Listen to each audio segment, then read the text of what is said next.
If Trump loses his immunity case at the Supreme Court, then every future president is going to be prosecuted for some crime by the other political party. Mike Davis, the former law clerk to Justice Neil Gorsuch and founder and president of the Article 3 Project, joins me now. Mike, good to have you. So let's take the Supreme Court taking up the immunity case. Quick thought on how that goes down. There's no question they should have taken this case.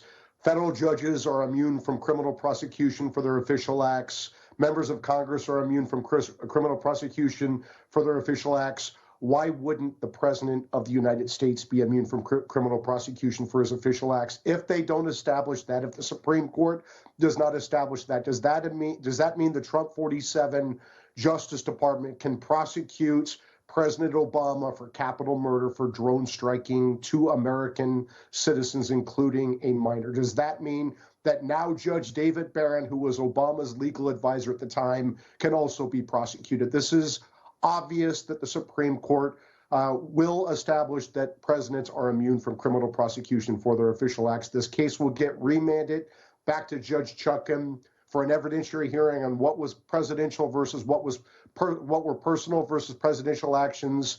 And then this case will not get tried before the election. And the other one that I think just blows my mind, a traffic court judge in Illinois has pulled Trump off the Illinois ballot.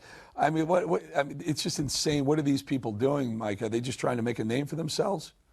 I think that they are, and it's very obvious that the Supreme Court, maybe 8-1 or even 9-0, is going to reverse the Colorado Supreme Court's 4-3 decision by left-wing whack jobs that disqualified Trump from the Colorado Republican primary ballots. The writing's on the wall, and the fact that this traffic court judge today or yesterday, whenever it was, took Trump off the ballot shows that she's just obnoxious. Obnoxious, but somehow is this a failure by the founders that the system slipped through the cracks where any literally circuit court, low-level judge can make a decision that affects the millions of people who vote in the state of Illinois?